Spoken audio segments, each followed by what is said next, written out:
hear you. That's for screwing up yesterday. Hey, you know what? At first I thought I had screwed up. And then when I was Googling, like, how to fix it, I realized it's actually a bug in Camtasia. So, What do you mean? I don't know when, like, there's all kinds of posts online about people saying that, you know, when I use my headphones, my Bluetooth headphones, Camtasia doesn't pick up the audio. What's the problem? And there's like some workaround solutions, but there's basically a general consensus that it's a bug. Yeah, I'm actually very, very surprised at whoever the product people are at Techsmith. Yeah. Such a powerful platform, such a well-known platform, and so many holes. Like the whole speech to text is a disaster. Oh, it's so bad. It's so bad. It is. It's not even like it's. It might as well just type in random text. I think it is. Yeah. So that this is a funny thing. I mean, it's difficult for them because their software is deployed on your desktop, so it's not a SaaS. Yeah. You can't control everything. No, well, you can do updates though. Yeah, I mean, they chose to run it that way. Yeah. Did you hold on just one second? Did you get my invitation to the Facebook group? I did. Did you I accept did. it? You did. Oh, that's awesome. Last night at I don't know, whatever time it was, 10:30, 11 o'clock, something like that. That is odd. So, in which case, let's take a look. I started reading through all your rules. You should. God damn it. So there are currently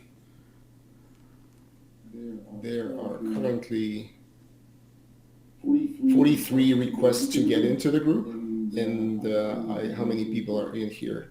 12 minus 4. Oh, there you are. 12 minus 4, that makes it 8. So 50. So 71 person is on my email list. So that's who the email system picked up. 8 plus 43 makes it 51. So 20 less are actually asking to get into the Facebook group. So I've lost 20 people somewhere along the way. Open rate for emails is low. I'm guessing that this may suggest two things. Either emails are not landing well. Yeah. Or people are ignoring, so they're landing in spam and people are not seeing them. Or people choose emails for Facebook accounts, which are random stuff. Yeah.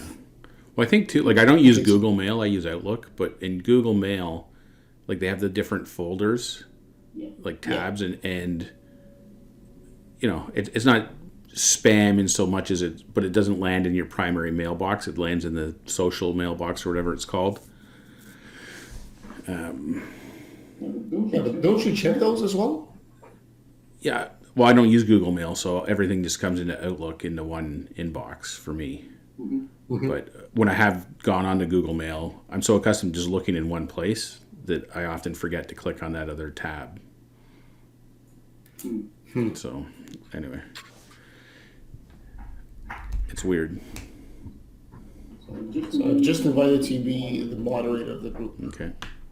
And tomorrow is day X, beginning accepting people into this group. There's obviously some people who are not going to be active. I'm hoping that others will be. Scheduled posts are ready to go. Cool. Here. Oh, and by the way, if you're a moderator,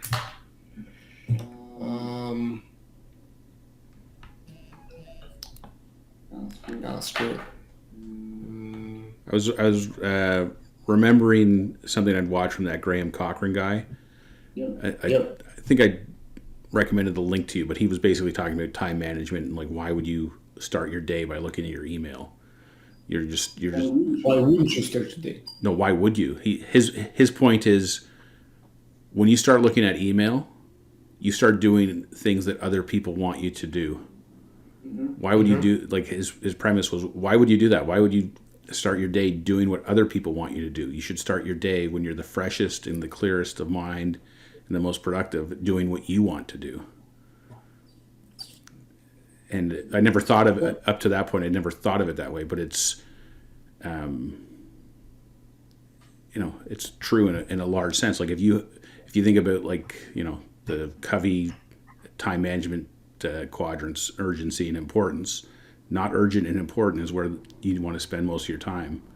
And his premise is when you're the freshest, then the most productive is when you should be spending the time on the most important stuff. And that's the stuff that will move your business forward, not your social media, not your email, and so on. And he said he blocks time. So he doesn't monitor his social media 24/7 like a lot of people do.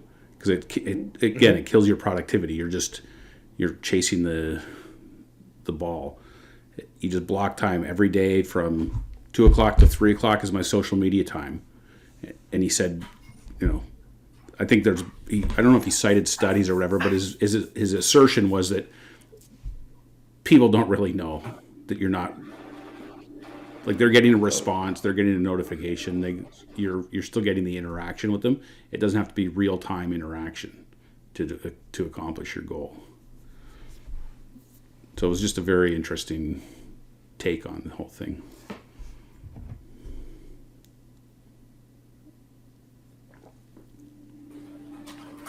That lovely noise, if you can hear it, is my printer. Okay. I thought it was your brain thinking. Yeah, I was cranking through what you said. So deep. So deep. Anyway, he's a multi-millionaire and we're not, so he might know what he's talking about. We're not yet, I should say. I should clarify that.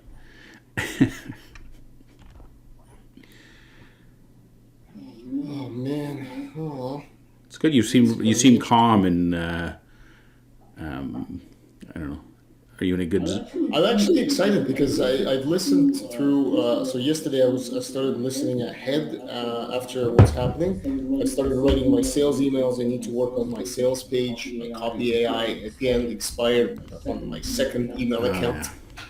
I need to buy it. Conversion.ai had a promo where they were selling $99 a month, unlimited access. But I find that the copy that I've tried with Conversion.ai was not coming up as sharp. Right. And I definitely find that both of these tools have a stronger point and a weaker point. So there are some patterns that they are very good at, and it greatly it takes a bit of skill to figure out what to write at the top. Right. But so sales page. So I started listening forward, and there was conversation about how to convert your beta course into the SLO, self-liquidating offer.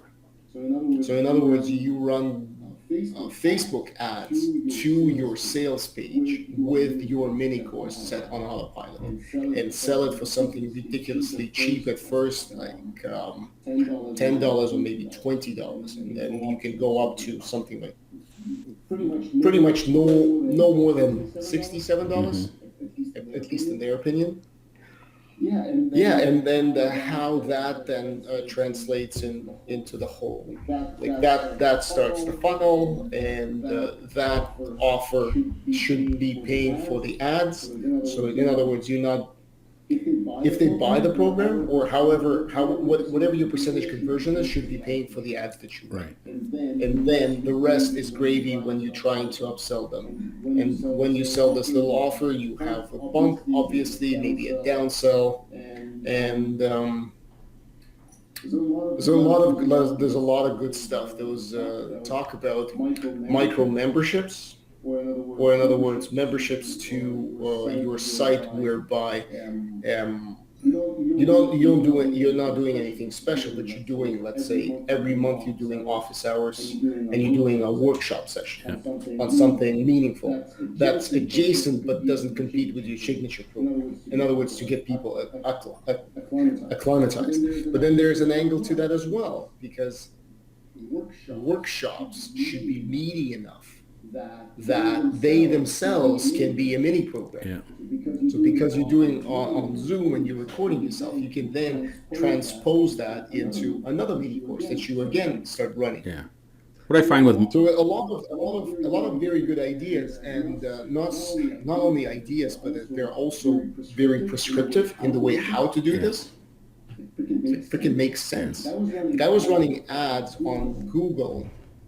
What I should have been doing is I should have been running leads ads on Facebook, not ads to drive people to my webpage to convert, but actually collect leads from the actual Facebook, because Facebook pre-populates name and email.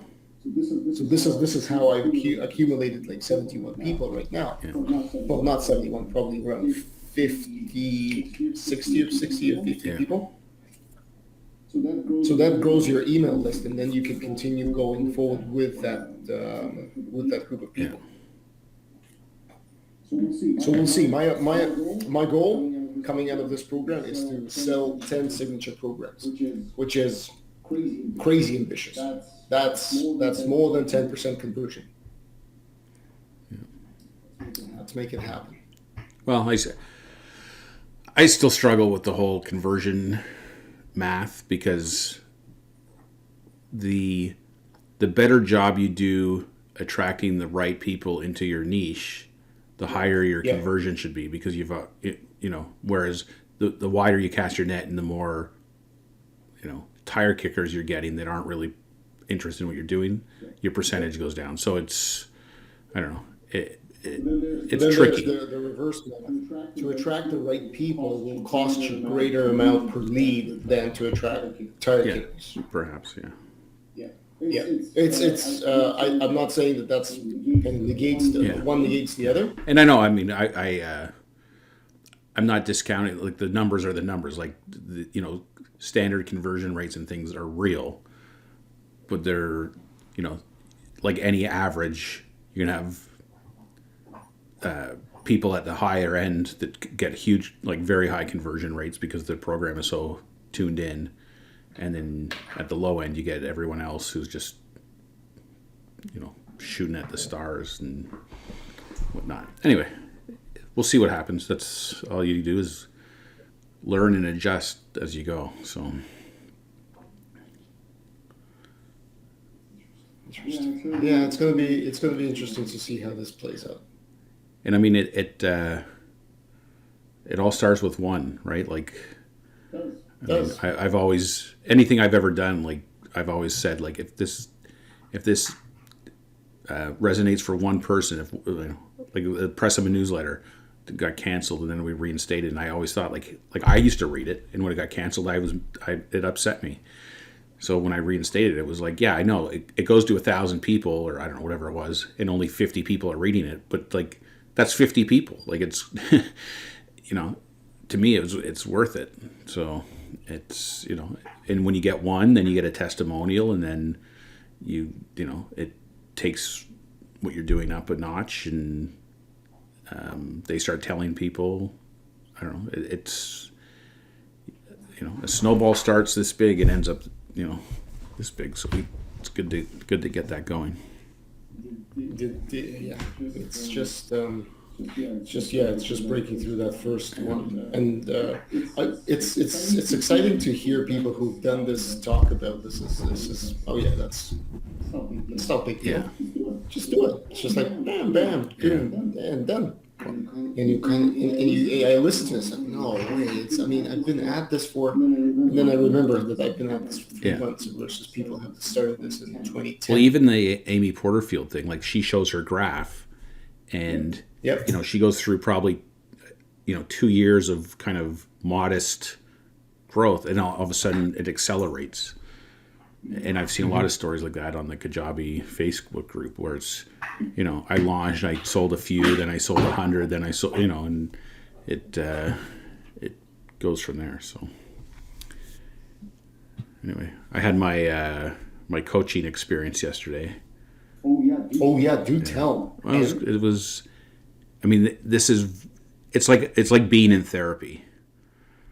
So it's weird because you're on a Zoom call with 20 people and you're basically in a therapy session. So I was the third person to go. And he starts off, he says, so, what would a good outcome for you be for this call? And I'm like, that's a great question. I said, I know this call had been coming for the last 2 weeks, and I've been racking my brain, like, what do I want help with? What problems do I have? And I'm like, I'm having trouble coming up with anything. Like I talked about that I started my business, and more than any other job that I've done in my career, this feels right. Like so I know I'm doing what I'm supposed to be doing, and it's just a matter of when the money will start coming in, so that I can actually, do this, and live the lifestyle I need to live. Anyway, we got talking, then we talked about how my mom died in February of 2020, and losing my job and doing nothing for basically a year and a bit. Anyway, and then I came to he kind of walked me through a bunch of things, and I had the realization that part of my shame spiral that I was in for that period of time was related to this grieving process of, at work, I was a really important person, or at least that's how I felt. I was a go-to person. Lots of people came to me for help and advice, whether it was people that I worked with, clients, even Adam, when, if he needed somebody to do a presentation or take care of something important, a call with a client, and he couldn't make it, I was his go-to kind of person for a lot of that stuff. So I went from feeling really important and whatnot to, going into work one day and being told, we don't need you anymore, basically. And then sitting on my couch and applying for jobs and getting nowhere, very few interviews. And when the few times I did get to the end, still got rejected. Anyway, so I think I realized it had affected me much deeper than I had given it credit for. And the realization was how I was tying my identity as how much I matter as a person to my job. And anyway, he talked to me through that, and how your job doesn't intrinsically affect who you are as a person. Anyway, it was quite an impactful session. So again, it kind of reinforced this whole blowing my mind theme that I've been going through the last few weeks. It's interesting. So what questions were you asked to get through that kind of process realization? I mean, you seem to have covered a bunch of different topics, and I'm just curious, how does he navigate the discussion so it kind of flows down those pathways? Yeah. Well, it's hard to explain. He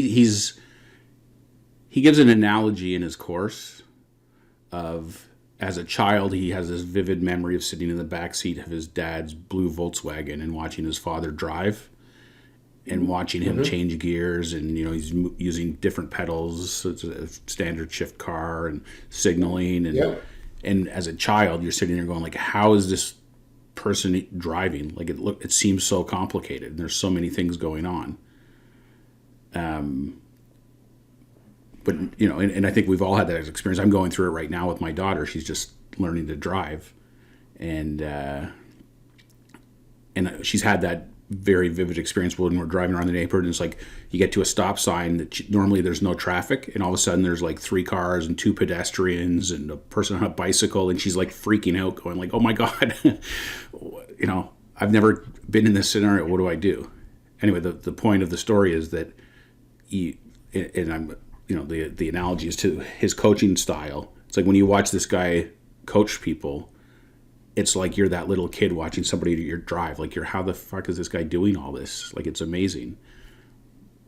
But it's because he knows what he's doing. Like, it's become part of his nature to ask the right questions, to know what to pick up on. So that's part of the coaching. Like, he has another course, which is Clarity Coaching Certification, where he takes you through all the, I guess the how to actually do all this coaching. We learn a little bit of it in our course, but our course isn't so much focused on the core coaching aspect of it. But I have a free ticket. There's a 2-day event on the 10th and 11th, I think it is, next weekend. Not this coming weekend, but the following weekend. So it's a 2-day course again that I get. It's a bonus included with my course. So I get to go on that. The only caveat is I have to be up at 4:30 in the morning, or I can watch it on tape again. Like I don't have to. But if you watch it, you're not benefiting from participating. Yeah. But yeah, so I mean, and it's funny because for the most part, and this is his method of coaching is to let you come up with your own answers. Right? So like everything I just described, like I attribute to him giving me those answers, but he didn't really give me those answers. He allowed me to get to those answers on my own. He created the space and the circumstances for me to have those insights. So it's quite interesting. It is. It's actually very interesting. It's actually very interesting because sitting in the quiet of your own space, of your own mind, I'm not. I don't know how you would go through all of the. I guess steps would be the right way to put it. To get to some sort of, well, you called it clarity, but any sort of meaningful conclusion that you see as an epiphany or a moment of clarity or something like that. It's just so our thought patterns are not designed to actually provide that. So then, whatever those questions are, would be that's a very valuable skill to know. Well, there's the way there's the first part is making a connection with the person. Yep. So it's that's the first step, is you have to have a connection, because without that connection, the person won't drop their defenses. If you know what I mean, right? So they have to feel comfortable. So the whole, it's kind of this beginning dance of like getting you comfortable with, and some of it is just listening. Like the premise of connection is listening, without an agenda, without anything. You're just genuinely listening to the person, then reflecting back to them on what they're saying, so that they feel understood. And once you get to that level of connection, that the person knows that you're listening and that you understand what they're saying, and it's not that you agree with what they're saying. Like he'll even say, he'll ask you questions, like he'll say something and they'll go, "Oh yeah, I agree with that," and then he'll say, "Well, what part of it do you agree with?" Or, "What did you hear me say?" And then they'll have to think about it. They'll go, "Oh yeah, that's it's a hard question." Anyway, it was really. And you hit the nail on the head in terms of your thoughts, right? Like the whole thing is, and I think I was saying this the other day, like it's getting you out of your thoughts, it's out of your intellect and into your soul, for lack of a better word. It's you're not thinking your way through the problem. The problem is revealing itself to you, or the solution is revealing itself to you from within. It's like an existential experience. It's crazy. Anyway, and again, as soon as I start thinking about it, you lose it. Like you can't unravel it. You can't understand it at an intellectual level. You just have to understand it at a deeper emotional level. This is very close to, I guess, not psychoanalysis. Well, he says the three principles that this is based on: mind, thought, and consciousness. These are the principles of psychology. So like this is, and I don't know. I'm actually curious to Google it and search to see like does the field of psychology recognize that these principles exist, and are they incorporating them into the what the world knows to be psychology? It would be interesting. That would be very interesting. Anyway, it's like every day I'm like learning more and understanding more, and I don't know, getting. I just recorded my Thursday thought before this, but it's I'm talking about it and I'm like explain it, and I go, I know what you're thinking. You're probably thinking, what the hell is this guy talking about? I'm like, I know. I say that to myself, like, what the hell am I talking about? Like, this is crazy or weird, or I don't know what it is, but it doesn't make it any less real, or at least real seeming. No, it certainly does not. It's still. Yeah. So, anyway, I mean, they call this a transformative thing for a reason. So, but it was good. I mean, I'm somewhat relieved too now. It won't be my turn again for another 20 people. So, although I do get as one of my bonuses, I get a full hour of coaching from him privately, one-on-one. So I'm in that. I emailed them to find out when that happens. It happens near the end of the course, because they want to make sure that you've got the grounding of the full course pretty much before you get into that session. Got it. So anyway, like I like 3 weeks ago, I thought, fuck, this is a lot of money, $3,500. I think it would end up being $3,600 with the conversion on my MasterCard. And today I'm like, I've already got my money's worth. That's the amazing thing when people begin to reflect on it that way. That's fantastic. It's just unbelievable. That works. Yeah, that's what I want for my course as well. So people say, "Oh my God, I got my money's worth." Yeah. Well, and I'm not equating my money's worth to a return on investment. I'm just equating it to like I'm a different person now than I was 3 weeks ago. I'm a different person today than I was yesterday because of that session, which feels like a strange thing to say. That's interesting. This is exactly like what you're playing back is exactly the feedback I would love to see for any course that I do. Yeah. This is I guess this is when people say, well, how do you define value? Yeah. This is how you define value. Well, I think and this guy talks a lot about, like, this is a bit of the trap of his course, that people take his course and watch what he does and think that I have to do what Jamie does to be successful. Mm-hmm. But he's very adamant that that's not the case. He's doing his thing, and his thing is he does coaching, but his thing is he's starting a movement. Like, that's his thing. So it's much different than what each one of us on the course is going to be doing. And everyone on my course is different. Like, there's a lady that posted a thing with her. She does like meditation and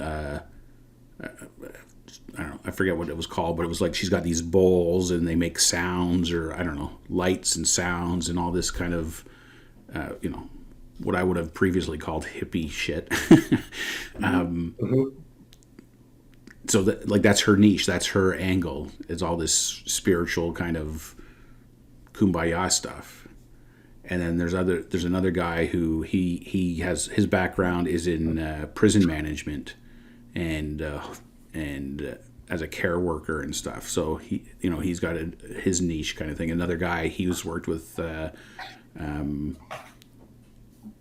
youth offenders and all this kind of stuff. So it's everyone has their own little world that they're working in. Mm-hmm. And his thing is like, here, I'm giving you a foundation and some experience, but it's really, you have to figure out, like he says all the time, he goes, this is what I do.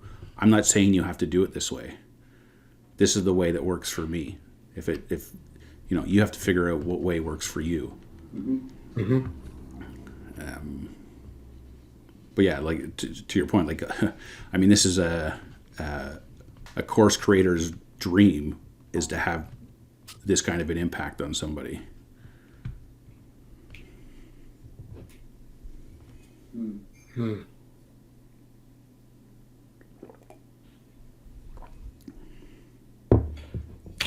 It's interesting.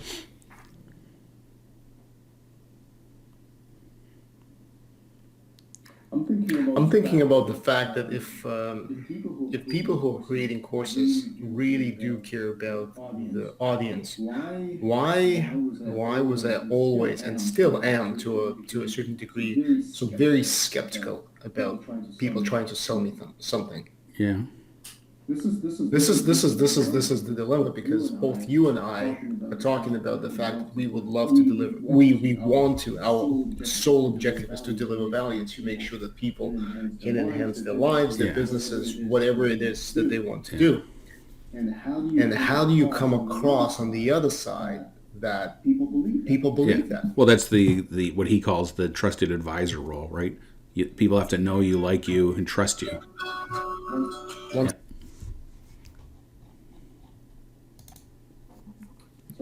Sorry, That's all right. But and I think this is why the Neil Patel stuff that I watched previously rubbed me the wrong way, because he did not come across as somebody who genuinely cares about delivering value for the customer or helping the customer. He came across as just like, here's how you extract money from people, right?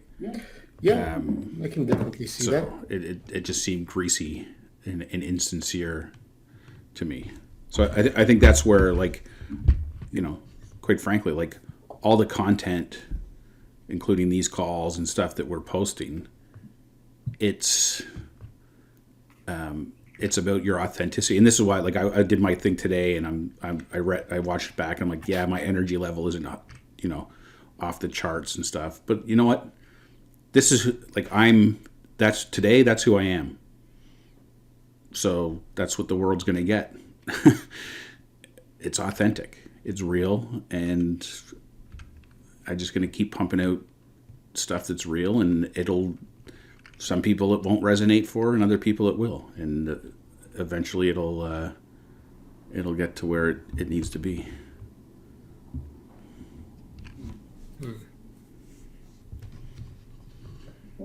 Well, this is another idea popped in my head. So I'm gonna go through my beta launch and then see how I come out on the other side. What do people say? Perhaps there are some testimonials and feedback that's gonna shape my worldview that I haven't even contemplated yet. But after that, the signature program is going to be all about setting up people's businesses. And what I said to them is, look, I was talking to Natalie yesterday, because technically it's her account that's attracting all the people, and yet people are going to be surprised because I'm doing all of the videos. Her and I are going to be on the office hours calls. But then the signature program would focus on, okay, we talked about like entrepreneur, we talked about niches, we talked about validating niches. So this is great that you have this now, but what do you do next? And this is kind of like, come on the journey with us. So Natalie's going to be launching a new program, completely new program, which she hasn't done in the past, completely 100% online. And I thought, well, this is going to be a perfect example for anyone who wants to follow suit, follow along. So this is on the one hand, I really want to get people to actually sign up, and right now, not so much because of the money, although I can't convey it any other way, but I'll try. I mean, I shouldn't say that. I will try to convey it this way. It's because at the end of the 90 days that I plan for my signature program, I want people to walk away with clients. And I have a very, very strong process of how to do that. Because I am seeing this lie right now with me, whereby previously I didn't know how to get leads, and on Monday I'm going to be talking to, let's say, 50 people.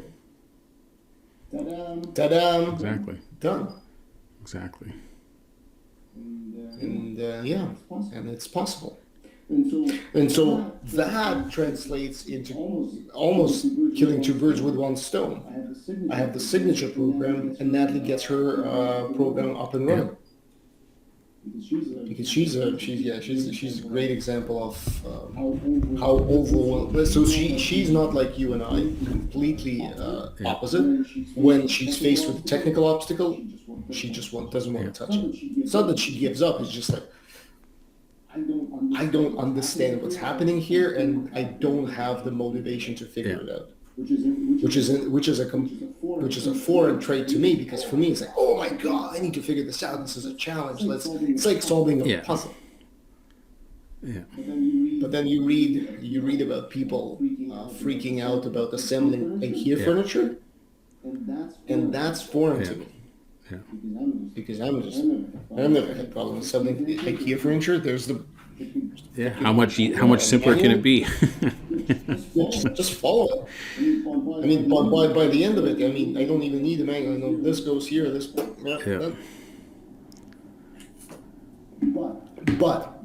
that is exactly what makes this amazing. Is because if you find people who are like my wife and are not so much let's call it scared of technology, and you can say, like, don't worry, just follow along. You don't need to understand it. Just click here. I call it click by click. Get it done. Yeah. It works, and they follow you, and it works for them, and they realize, oh my god, look what I've created. That can be a transformation. At least get people over the hump, because, like, look, how long has this been going on? This has been going on for 4 months now. We're in April. Ha. Yeah. Lockdown. I know. Anyway, but we've been at this 4 months, and we are technically inclined people. Yeah. 4 months is a long time. That's a third of a year to figure shit out. Yeah. So it's funny because it's a long time and it's not a long time. I get it. Yeah, no, I get it. But for example, when I was recording lessons about setting up a WordPress website, originally it took me, although I had 5 different Joomla experiences, and it's CMS, customer management, it's the same platform idea. Although I had that experience, it took me a while to figure everything out. And then, what plugin do I need for SEO? What plugin do I need for backup? What plugin do I need for caching? It's like, how do you install a Facebook pixel? How do you install Google Analytics? How uninstall everything that you've done because you didn't realize that you needed to do it this way? It's like, but now, when I was recording a lesson, I think it's an hour long, maybe 2 hours long. Within 2 hours, I'm walking people through all the way of setting up a WordPress website. Because I know what you've seen that. I think I know what pre-work you need. I know what you need in hand before you sit down to do it. Because every time you know how this works. You go set something up. Oh, you need this account. Shit, I don't have this account. Okay, let's go set that up. Okay. Oh, for that account, I need this landing page. I don't have a landing. Oh, let's start building a landing page. And then by the end of it, it's like, what was I doing in the beginning? Yeah. For sure. Anyway, we'll see, buddy. I'm actually going to start working on my sales page right now. So for tomorrow, what do you want to do for the Facebook page? Like, do we need to spend any? Oh, tomorrow's nothing. Tomorrow I'm just accepting. Okay. Because there's people waiting. I'm just approving. They're going to come in, and we'll see what the interaction in the Facebook group is like. I'm gonna figure out how to set you up so you can post as solo business rather than Greg Fisher, because it's like, well, no, it's Greg Fisher. I get that all the time.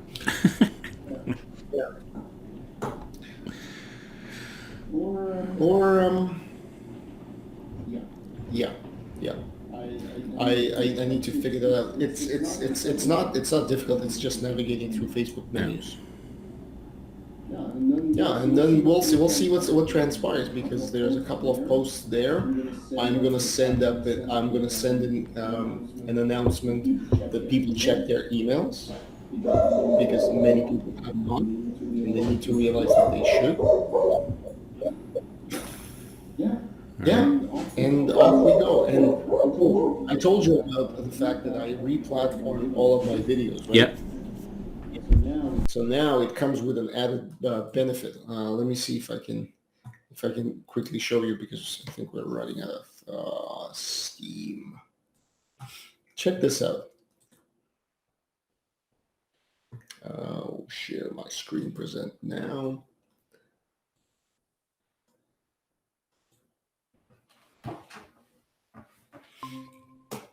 Dun, dun, dun, dun, dun. So there's Presto Player, there's my Media Hub. All of these videos are hosted on bunny.net.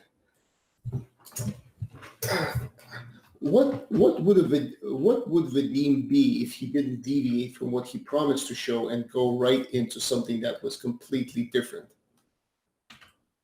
Take a look. This is the bandwidth used. This is requests served, and this bandwidth is mostly because I was uploading a lot of videos. Yeah. So this is being hosted. You know what it costs for storage?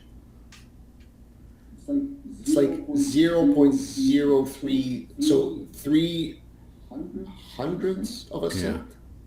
Wow. It's dirt cheap. It's much cheaper than Amazon Web Services. But back to this. There's Presto Player. There's Analytics. Boom. Look at that. See? Course intro.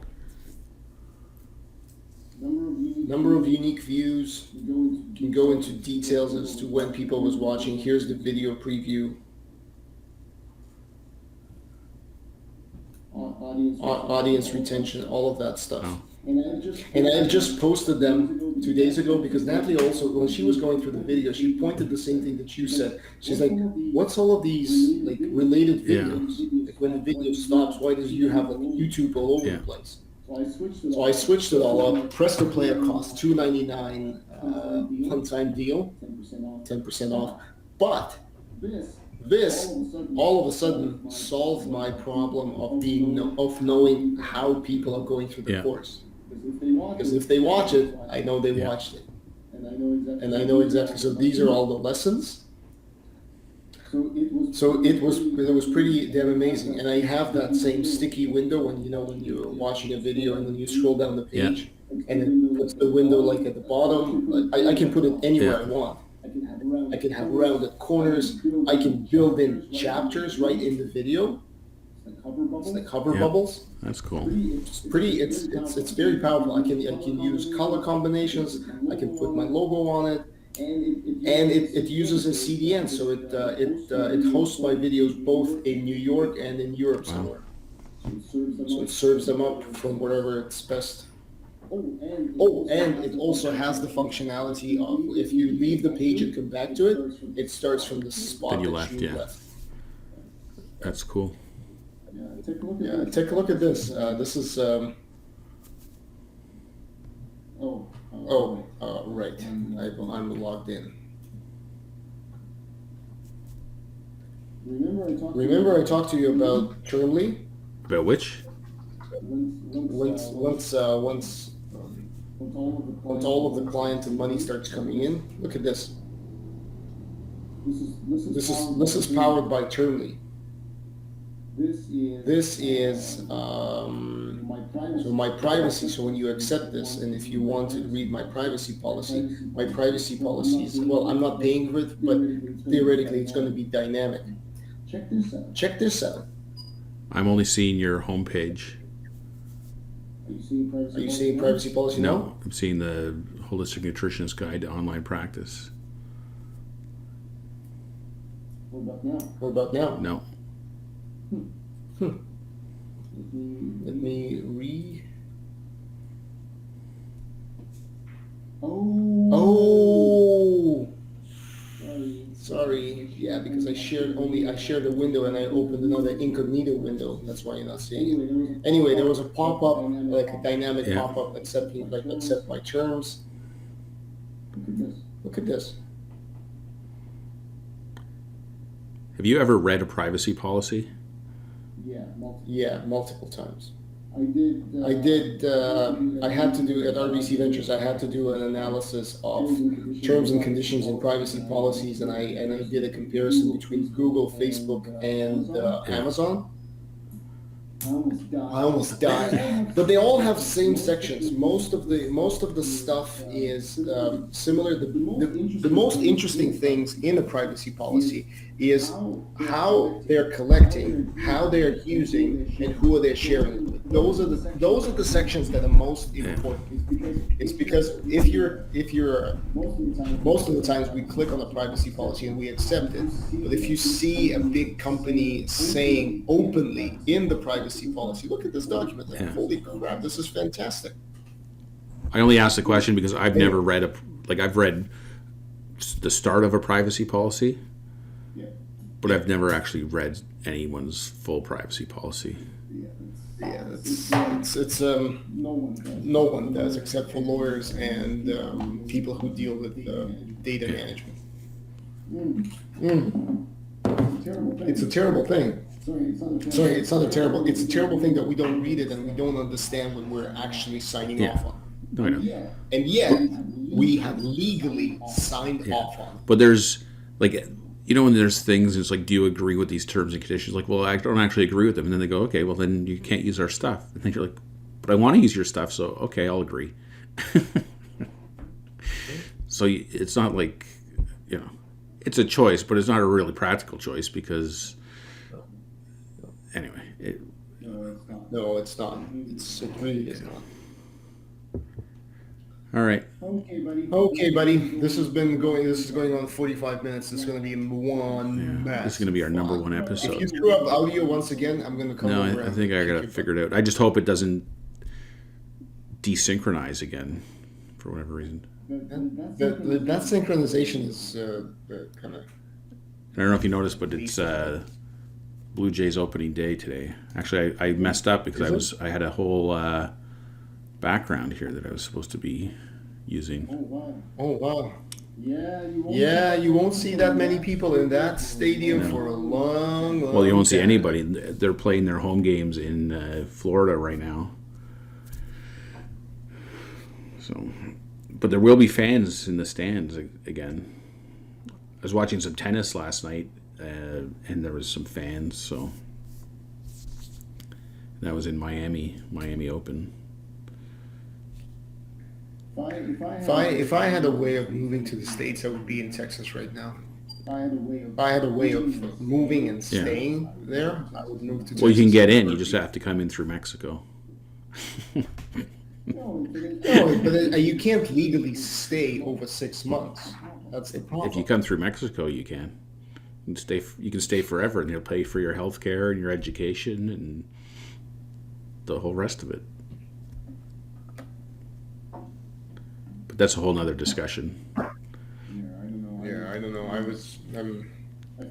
I feel like I want to apply for that green card lottery if it's still a thing.